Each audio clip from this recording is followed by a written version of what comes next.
निवेदिता।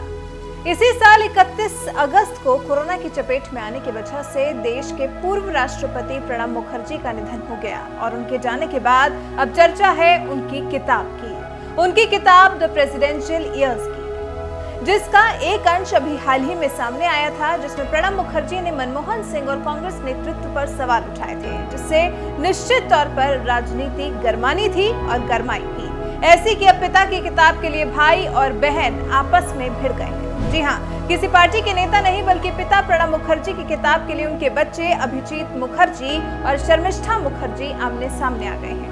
लड़ाई का विषय है पिता की किताब का प्रकाशन। अभिजीत का कहना है कि पिता की किताब की प्रकाशन फिलहाल के लिए रोक दी जाए, उन्हें पिता की किताब में लिखे टेक्स्ट की एक प्रति दी जाए और जब वो लिखित में दे दें तब कहीं जाकर किताब प्रकाशित की जाए। जबकि शर्मिष्ठा मुखर्जी ने भाई की बात को साफ नकार दिया है। उनका कहना है कि जब पिता ने ही किताब को फाइनल करके अपने नोट के साथ किताब छापने के लिए दी है तो ऐसे में ये किताब बिल्कुल भी भाई को पहले पढ़ने के लिए नहीं दी जानी चाहिए।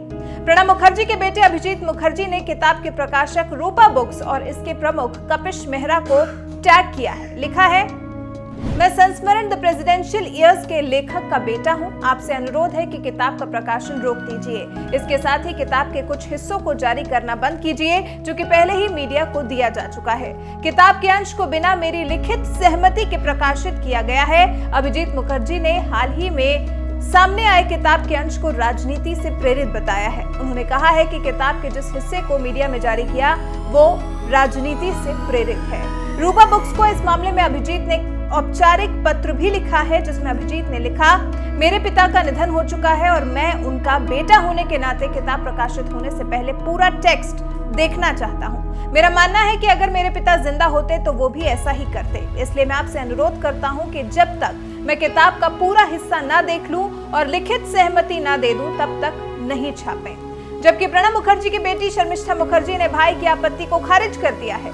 शर्मिष्ठा ने लिखा है, किताब के फाइनल ड्राफ्ट के साथ मेरे पिता का हस्तलिखित नोट भी लगा है। इसमें उन्होंने साफ लिखा है कि वो अपनी किताब में शामिल किए गए कंटेंट को लेकर दृढ़ हैं। वो अपनी निजी राय के आधार पर आपत्ति दर्ज करा रहे हैं और किसी को भी सस्ती लोकप्रियता हासिल करने के लिए किताब को प्रकाशन से रोकने की कोशिश नहीं करनी चाहिए। ये मेरे दिवंगत पिता के लिए सबसे बड़ा अनादर होगा।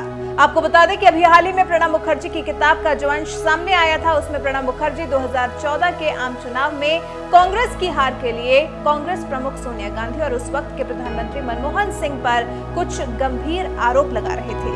कह रहे हैं, कुछ कांग्रेस नेताओं का मानना था कि अगर मैं साल 2004 में प्रधानमंत्री बनता तो कांग्रेस 2014 में चुनाव नहीं हारती। हालांकि मैं इस मत से सहमत नहीं हूं। मेरा मानना है कि मुझे राष्ट्रपति बनाने के बाद पार्टी नेतृत्व का राजनीति फोकस बिखर गया।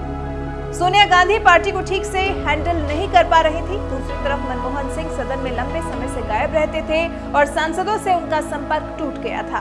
इसी किताब में मुखर्जी ने लिखा है, मेरा मानना है कि शासन का नैतिक अधिकार प्रधानमंत्री के पास होता है। प्रधानमंत्री की कार्यशैली और शासन का असर पूरे देश पर पड़ता है, लेकिन मनमोहन सिंह गठबंधन बचाने में बिजी रहे और सरकार से पकड़ ढीली होती गई। मोदी सरकार का पहला कार्यकाल निरंकुश शैली में रहा। इसका असर न्यायपालिका और विधायिका में भी दिखा। आपको बता दें, प्रणब मुखर्जी कोरोना काल में कोरोना से संक्रमित होने के बाद अस्पताल में भर्ती किए गए थे। इसी दौरान इनकी ब्रेन सर्जरी भी की गई थी। ऐसे वक्त में उन्हें बचाया नहीं जा सका और इसी साल 31 अगस्त को 84 साल की उम्र में उनका निधन हो गया।